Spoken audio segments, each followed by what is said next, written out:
참, 저렇게 특검에서 만났습니다.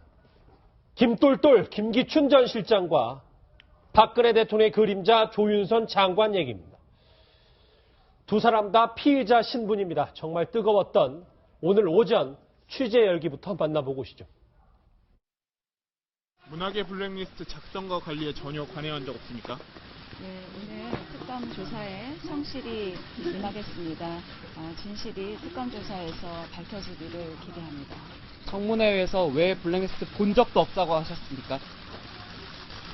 본인 장관 취임 후에는 지원 배제 과정에 전혀 영향 미친 적 없나요? 김기춘 실장의 지시 있었습니까?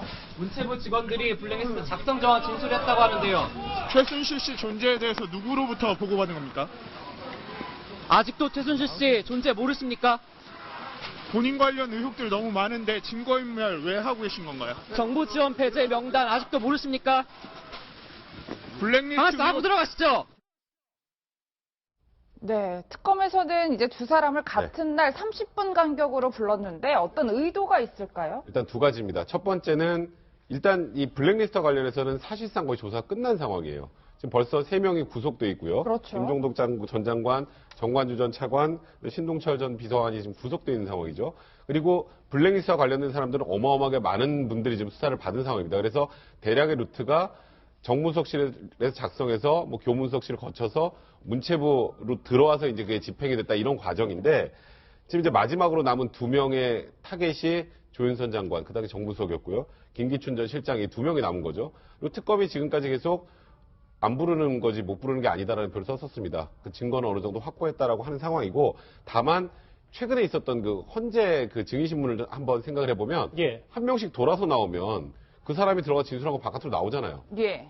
그러면 그거 보고 들어가서 똑같이 진술할 수 있잖아요. 그럼 지금 잠시만요. 지금 각 방에서 조사를 받을 경우도 있지만 같이 이제 3자 대면할 수도 있는 거예요? 일단은 각각 받습니다. 일단은. 그러니까 상대방의 진술을 전혀 듣지 못한 상태로 이렇게 받고 그 다음에 둘의 진술이 엇갈리다 보면 어느 순간에 오늘 대질신문할 가능성도 배제할 수 없어요. 지금 들어간 지가 한 5시간 정도 됐으니까 그렇죠. 지금부터 좀 수사가 더 무르익을 가능성도 그렇습니다. 있네요. 그래서 일단 각각 조사하면서 상대방의 진술을 전혀 못 듣게 하고 그 이후에 둘 간의 진술이 엇갈리는 부분들이 나오면 그걸 검토해서 대질신문까지 이어질 가능성도 있기 때문에 오늘 30분 간격으로 그러니까 9시 반 10시 근데 실질적으로 두 분 다 15분씩 먼저 오셨습니다만 그렇게 30분 간격으로 들어와서 수사를 같이 받게 하는 것 그게 가장 효율적이라고 판단한 것 같습니다. 그런데 배제를 안 시키더라도 이렇게 옆에서 네. 그 사람이 수사를 받고 있는 것만으로도 굉장한 심리적 압박이 될 것 같아요. 죄수의 딜레마죠.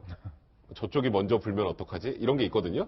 그러니까 전혀 깜깜한 상태로 나는 이 수사관만 앞에 놓고 지금 진술하고 있고 아무리 두 사람 다 법조인이더라도 그렇죠. 법조인이기 때문에 더 그런 부분이 어찌 보면은 좀 문제가 될 거예요. 그러니까 둘이 뭔가 공유하는 게 있다면 없다면은 뭐 큰 문제가 없겠지만 그렇겠죠. 공유하는 게 있었다면 나는 이렇게 얘기했는데 저 사람이 다르게 얘기하면 어떡하지라는 걱정은 분명히 안에 상존할 수 있습니다. 이현정님 오늘 거죠. 김기춘 전 실장이 10시에 출석했을 때 저렇게 취재진이 둘러쌌는데 자세히 보면 김기춘 전 실장의 어떤 위세와 지금 처한 상황에 따라 취재진의 이제 열기도 더 가까이 가서 아까 한 취재진은 소리 지르듯이 뭐 말이라도 해보십시오 이렇게 했었잖아요. 묻는 게 아니라 거의 뭐 시위성 구호를 외치듯이. 이번에는 좀 두 사람 다 피할 수 없다 뭐 이런 분위기입니까? 그렇죠. 아무래도 특검이 보면 지금 이제 차근차근 한 단계 한 단계씩 지금 이제 조여왔지 않습니까? 특검에서 일단 피해자 신분으로 두 사람 부른다는 것은 이미 이제 예고를 한 것이죠. 특히 이제 김영한 전 수석, 돌아가신 김영한 민정수석의 그 수첩에 보면 그런 게 있습니다. 수석 비서관 회의를 하면서 그 김기춘 실장이 지시한 내용이 있어요. 자, 그러면서 그 지시한 내용을 김영한 수석은 다 받아 적어 놓은 게 있습니다. 거기에 보면 당연히 그때 조윤선 수석도 참석하고 있었죠. 자, 그런 진술과 함께 저는 아마 지금 구속된 3분이 아마 진술서가 있을 것 같아요. 왜 구속됐겠는가? 그 이유로 보면 알지 않겠습니까? 왜냐하면 법원에서 이 사람들 구속시킨 이유가 보면 뭔가 합리적인 이유가 있기 때문에 구속된 거 아니겠어요? 그러면 이 3명이 누구한테 지시를 받았겠습니까? 저는 아마 볼 때는 당시에 김기춘 실장한테 직접 받았든지 아니면 조윤선 수석을 통해서 받았든지 아니면 두 사람 다를 통해서 받았든지 분명히 그거에 대한 명백한 진술 조서가 있기 때문에 그걸 근거로 아마 들이밀 겁니다. 그리고 이제 두 사람을 따로 조사를 하다가 만약에 틀린 부분이 있으면 대질신문도 시킬 거예요. 근데 문제는 이제 아마 조윤선 수석이나 김기춘 실장이 보면 어떻게 진술하는 것이 나한테 유리할 것인가 아마 그걸 이제 생각할 거예요. 서로 간에 생각하는 게 아니라. 근데 그런 면에서 본다면 상당히 그런 부분들 특검이 어떻게 잘 이용하느냐 여기에 이제 승패가 달려있다고 보이죠. 지금도 이제 한창 조사를 받고 있을 텐데 며칠 전에 저희 채널A가 단독 보도로 특검이 조윤선 장관의 하드디스크를 발견했다 이런 얘기를 했었죠. 예. 지난 7차 청문회 때 조윤선 장관의 목소리 한번 집중해서 들어보시죠. 그런데 왜 하드디스크 그거 교체를 하죠?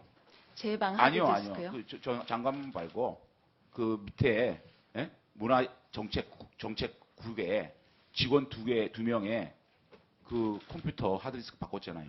저는 그 이유를 모르겠습니다. 왜냐하면 제 방에 전임 장관이 쓰던 그 디스크도 제 비서가 교체했다고 해서 왜 교체를 했느냐. 그리고 교체한 전임 장관의 디스크는 반드시 보관해서 언제든지 열람할 수 있도록 하라라고 분명히 지시했습니다. 네, 어쨌든 조윤선 장관은 모른다는 입장이지만 예. 특검에서는 그 장관용 하드디스크를 입수해서 복구 중에 있다고 밝혔어요. 조윤선 장관의 혐의가 어느 정도 입증 가능할까요? 저는 아마 문체부 공무원들이 이 부분에 대해서 함부로 그 자료를 삭제하기는 힘들었을 거라고 봅니다. 왜냐하면 2009년도입니까? 2010년도인가? 그때 이명박 정부 때 이 총리실 총리실 공직기강팀에서 이 민간인 사찰 사건이 터졌거든요. 그때 당시에 이제 민간인의 사찰 부분에 대해서 자료가 들어있던 컴퓨터를 이 수원에 들고 와서 디가우징 시스템이라고 해서 완전히 파괴해버렸습니다. 그것이 나중에 검찰에 의해서 수사에 의해서 관계 공무원들이 전부 다 처벌을 받았습니다. 예. 그렇기 때문에 이러한 사실들을 누구보다도 잘 알고 있거든요. 그렇기 때문에 장관의 쓰던 그 디스크 부분, 그러니까 지금 컴퓨터 부분을 교체를 하는 부분은 아마 새로 장관이 왔기 때문에 바꿨다는 것이 지금 문체부의 공식적인 해명입니다만은 정부 기록물 관리 법규 등에 의해서도 함부로 그걸 삭제하지 못하도록 지금 규정을 하고 있기 때문에 조금 양식이 있는 공무원이라고 한다면 자기가 뻔하게 다칠 걸 안 하겠죠. 그러나 만약에 그럼에도 불구하고 이걸 만약에 삭제를 해서 복구 못하도록 만들어놨다. 그렇다고 한다면 그 관계공무원 당연히 처벌받는 거고요. 여기에 따른 책임은 또 조윤선 장관 같은 경우는 더 가중 처벌을 받을 수밖에 없겠죠. 미정사 선생님, 정리를 해볼게요. 어제 특검이 이재용 부회장의 영장 청구를 한 건 결국은 나중에 대통령을 겨냥한 거라고 하면 이것도 마찬가지로 조윤선, 김기춘 두 사람 또 만약에 구속영장이 청구되면 바로 또 대통령에게 화살 돌아가는 거 아니겠습니까? 김기춘 비서실장의 이제 직권 남용으로 되면은 대통령한테 바로 연결되는 이런 상황이 되겠죠. 그리고 지금 이제 빼도 박도 할 수 없게 된 상황이 유진용 당시의 장관이 지금 진술을 아주 세세하게 하고 있습니다. 그러니까 유진용 전 장관의 지금 그 증언에 의하면은 결국에는 정무수석실에서 김기춘 비서실장의 지시에 의해서 정무수석실에서 이렇게 만들어서 교문수석을 통해서 문체부로 왔다. 이렇게 된 거예요. 그러니까 교문수석에서 만든 게 아닙니다. 그러니까 김기춘 비서실장이 주도적으로 해가지고 정무수석실에 그래서 구속된 사람들이 다 그때 당시에 했던 신동철 비서관하고 그때 당시에 정무수석실 산하 국민소통 비서관 했던 그 차관이고 그 다음에 이제 김기춘 비서실장 지금 피의자로 와 있고 그 조윤선 당시 정무수석 지금 장관 피의자로 지금 오늘 다 소환한 거 아닙니까? 대신 교육문화수석 했던 사람들은 지금 불구속 영장 기각되고 다 그렇게 된 거예요. 그렇기 때문에 유진용 문체부 장관의 진술이 있기 때문에 그리고 교체했다는 이제 하드디스크에서 뭔가 나왔기 때문에 현직 장관을 피의자 신분으로 소환하지 않았겠습니까? 그러니까 유진용 장관이 결정적 증언이 있어요. 대통령한테 가서 이거 이렇게 하시면 안 된다고 이야기를 했잖아요. 그러니까 대통령이 그거에 대해서 그냥 이야기도 묵살해버렸다는 것이죠. 그러니까 그건 뭐냐면 결국은 대통령이 이 사실을 알고 있었다는 결정적 증거거든요. 알겠습니다. 김기춘 전 실장이 오늘 오전에 저렇게 특검에 소환되는 동안 이 최순실 씨의 이복 오빠인 최재석 씨가 한 라디오 인터뷰에서 이런 얘기를 하기도 했습니다. 같이 들어보실까요? 김 실장 지금 말하면 김 실장 있잖아요. 김기춘 실장. 내가 이 주먹으로 안 되면 권력으로 해서 널 보내버리겠다. 정신병원 같은데 넣어놔버리겠다 이렇게 얘기하더라고. 아버지는 그 양반의 도움을 받았다고 했으니까 나는 그 양반이 힘을 가지고 있는 건 알고 있었죠. 네, 지금 최재석 씨의 주장에 따르면 최순실 씨가 김기춘 전 실장을 시켜서 정신병원에 넣어버리겠다고 협박을 했다는 건데 최순실 씨랑 김기춘 전 실장 두 사람 모른다고 하지 않았나요? 그러니까 참 이게 저는 이해가 안 되는 국면이 사실 이게 이제 김기춘 실장이 정치자학기 1기 출신 아닙니까? 그러니까 누구보다도 사실은 그때 당시 청와대에도 근무도 했었고 또 이제 그때 안기부에 근무도 했었고 그리고 본인이 이제 유영수 여사의 이제 저격범이 문세강을 조사했지 않습니까? 누구보다도 박정희 대통령의 총애를 받고 청와대에서도 근무를 할 상황이 있기 때문에 그때 당시 당연히 안기부와 청와대에서는 최태민에 대한 조사를 그때 했었거든요. 예. 그러니까 그러면 누굽니까? 김똘똘이라고 그러지 않습니까? 그만큼 상황에 대해 빠르고 판단이 빠른 사람이고 또 박정희 대통령에 대해서 누구라도 잘 알고 있는 분이 최순실의 존재를 몰랐다? 최태민의 몰랐다? 이건 말이 안 되는 이야기죠, 사실은. 그러니까 본인은 결국 이제 변명하는 것에 불과한데, 그러니까 철저히 본인이 이제 모른다고 주장하겠지만, 그 지금 최재석 이야기도 마찬가지로 보면 결국 당시에 최태민 씨의 그 어떤 사무실에 와서 거기서 뭐 같이 이야기도 나누고 이런 장면을 지금 목격했다는 이야기가 그때부터 김기춘 전 실장이 그럼요. 김기춘 실장이 그때 당시에 최태민 씨 사무실까지 왔었다라는 것도 이제 최재석이 증언하고 있는 상황이기 때문에 최순실을 그때도 몰랐다라고 이야기하는 건 제가 볼 때는 말이 안 된다고 보여집니다. 민 원장님, 물론 우리가 최재석 씨의 증언을 다 100% 믿을 수는 없어요. 항상 이제 뭐 여러 가지 팩트 사실관계도 확인해야 되지만 그래도 저 얘기는 상당히 흥미로웠네. 김기춘 전 실장이 아주 예전부터 최 씨과도 인연이 있었다는 이복 오빠의 증언입니다. 그래서 최순실 씨가 이제 나중에 그 어떤 일이 있을 적에 김기춘 시켜가지고 니들 다 집어넣겠다라고 이런 얘기까지 했다는 거 아니겠습니까? 근데 저 최재석 씨의 또 다른 증언에 의하면은요, 어렸을 때 같이 성장했더만요. 결국엔 엄마는 달라잖아요. 누구랑요? 그러니까 최순득, 최재석, 최순실 순서가 이렇게 나이 순서는 이렇게 되는데 엄마는 달라요. 근데 저 세 분이 같이 자랐대요. 근데 어렸을 때부터 저 재밌는 증언을 한 게 그 최순득, 최순실 씨가 공부는 못했는데요. 특히 최순실 씨 같은 경우에는 이 학교 공부는 못했는데 이 센스 이런 그 굉장히 머리가 좋았대요. 예, 그러니까 그 흔히 말하는 우리가 그 잔머리라고 하나 아무튼 그 세상 사는 그런 머리 있잖아요. 아주 그 순발력 있고 하는 좀 센스 있고 눈치 빠르고. 예, 그 공부 머리하고는 다른 예. 그런 정도에서 굉장히 그걸 인정하더라고요. 최순실 씨가. 그런데 그런 최순실 씨가 결국에는 이런 일을 꾸밀만하다고 증언을 하면서 자기 어렸을 때도 그랬대요. 그러니까 그때 당시에도 뭔 얘기해서 좀 뒤틀리면은 좀 김기춘 시켜가지고 너희들 다 집어넣어버린다고 그렇게 해서 나온 얘기예요. 그렇기 때문에 상당히 신빙성이 있지 않느냐 이렇게 봅니다. 어렸을 때 같이 자랐대요. 이 얘기 좀 계속 이어갈 텐데 그 전에 속보 하나 확인 좀 해보겠습니다. 헌법재판소가 대통령 독대 총수 진술조서 증거를 채택했습니다. 말이 좀 긴데요. 정호성 전 비서관 신문조서 일부 증거 채택했다. 또 하나 있습니다. 안정범 전 수석도 마찬가지고. 네. 저 세 가지가 의미하는 거 간략하게 좀 설명 좀 해주세요. 헌재가 빨리 가겠다는 겁니다. 빨리 가겠다. 지금 그 박근혜 대통령 측 변호인단은 이거 형사소송법 절차대로 그대로 하려면 이거 우리 다 증거 부동의 할 거니까 재벌 총수 다 헌재 부르고 그리고 지금 뭐 여기 안 나온 사람도 다 불러야 된다는 취지의 주장을 했던 건데 헌재에서 얘기를 하는 건 형사소송 절차를 준용은 하긴 하지만 그래도 헌법재판 고유의 그 절차가 있으니까 그 절차에 맞춰서 우리가 결정하겠다라고 했는데 오늘 안종범 수석의 검찰 조서 증거 내용 채택하고요. 정호성 비서관의 친문 조서도 일부 채택을 하고 그다음에 독대 총수한 총수들이 독대한 그 진술 조서도 인정을 다 하겠다는 이분들은 증인으로 앞으로 안 나와도 된다는 의미고요. 최순실 씨 같은 경우는 뭐 피의자 신문 조서 채택하지 않은 건 지금 두 가지를 볼 수 있습니다. 최순실 씨가 그런 얘기하잖아요. 검찰의 강압에 의해서 진술한 거다. 그렇죠. 그리고 검찰은 거기다 그렇게 반박했습니다. 아니 우리가 강압을 자백을 한 게 하나도 없는데 무슨 이걸 우리가 강압을 했다냐고 반발을 했는데 사실상의 필요성도 별로 없다고 판단하니 최순실 씨의 이런 주장들을 그냥 받아주는 것으로 넘기는 게 아닌가 그렇게 생각합니다. 헌법재판소가 탄핵 심판에 속도를 내고 있다 뭐 이렇게 해석을 했는데 다른 속보 있으면 또 전해드리도록 하죠. 다시 대통령과 김기춘 전 실장 얘기를 해보겠습니다.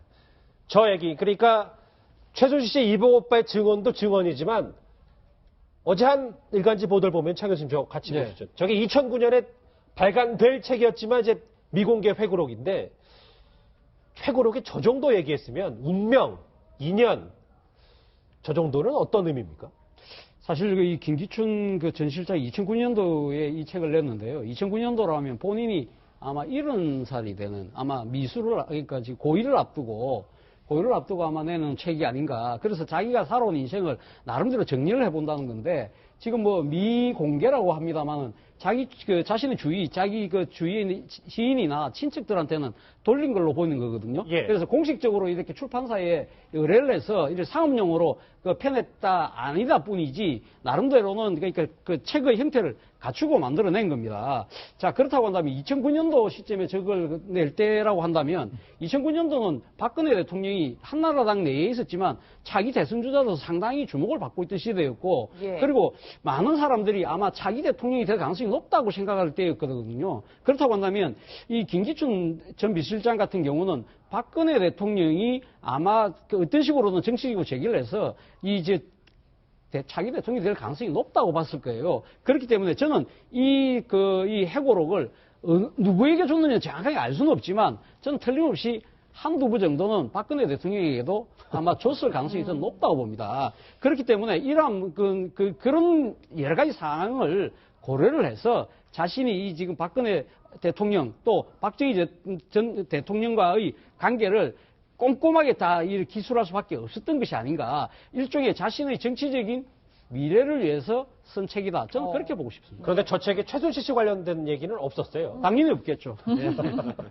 오래전부터 이 끈끈한 관계를 이어왔던 대통령과 김기춘 전 실장 두 사람의 목소리를 한번 모아봤습니다. 같이 들어보실까요?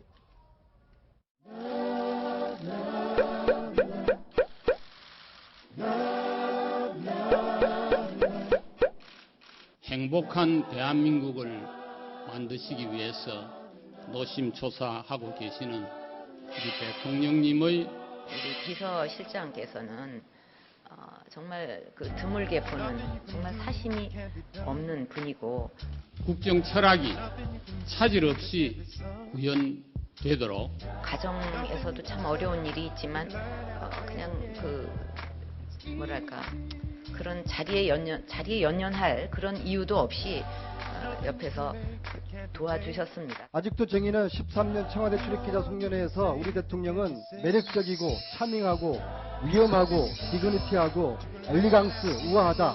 여전히 그렇게 생각합니까? 또 여기 청와대 들어오실 때도 이게 뭐 내가 다른 어떤 무슨 욕심이나 그게 있겠냐. 대답하세요. 자리에 연연하지 않을 뿐만 아니라 그 당시에는 그렇게 생각했습니다.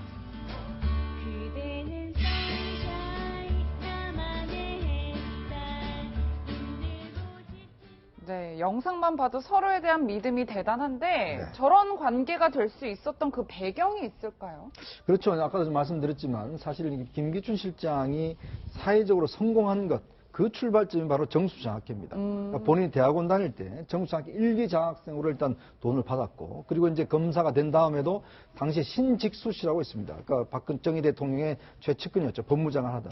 그 사람의 발탁이 돼서 이제 그 검사도 되고, 그 다음에 이제 국정원 안기부도 가고, 청와대도 가고. 그러니까 모든 것들이 보면 결국 자기 인생의 성공은 박정희 대통령으로 비롯됐다라고 생각하시는 분이에요. 예. 더군다나 이제 그 74년도에 서울중앙지검 검사를 하면서 이 문세광을 갖다가 이제 진술을 받아내지 않습니까? 그걸 통해서 결국은 박정희 일가의 정말 그 충복으로서 인정을 받게 되는 것이죠.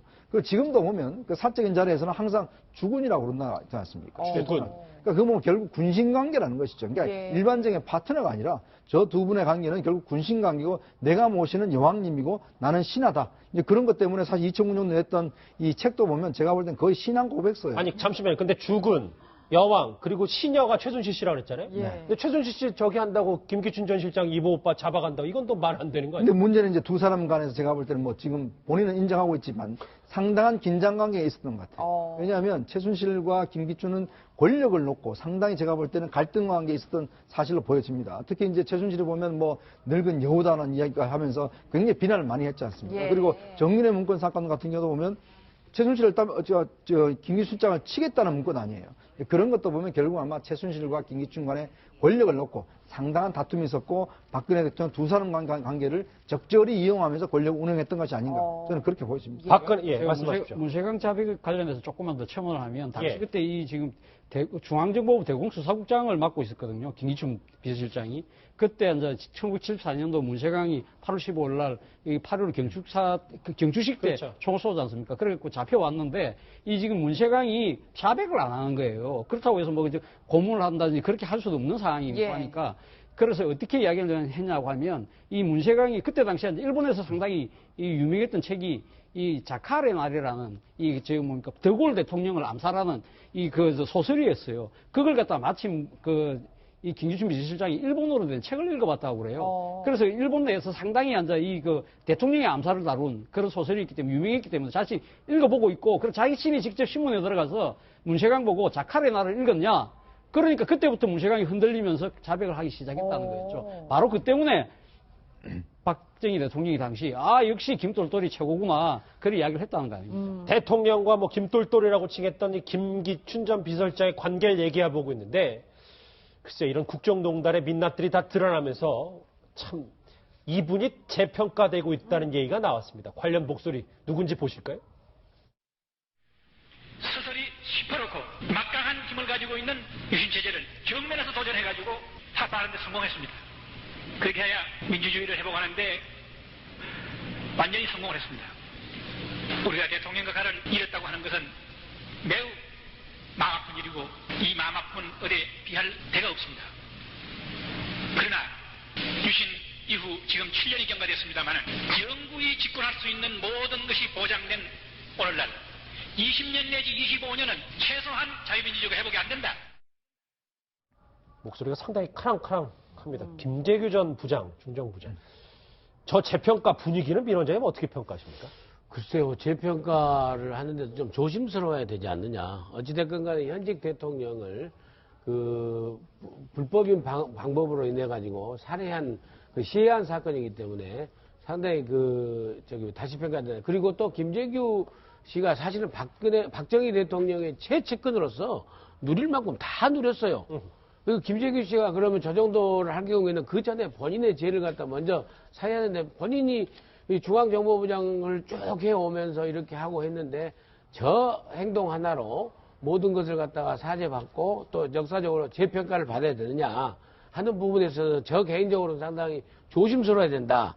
그렇지만은 요즘에 박근혜 대통령이 하도 최순실 씨하고 이렇게 무능과 국정농단의 민낯이 이렇게 드러나다 보니까 좀 일찍 끝난 게 잘 됐다라는 그런 역설적인 이런 평가로서 박정희 대통령을 시해한 김재규 씨에 대한 이런 평가가 솔솔 나오고 있지 않나. 근데 좀 조심스러워야 된다고 저는 생각합니다.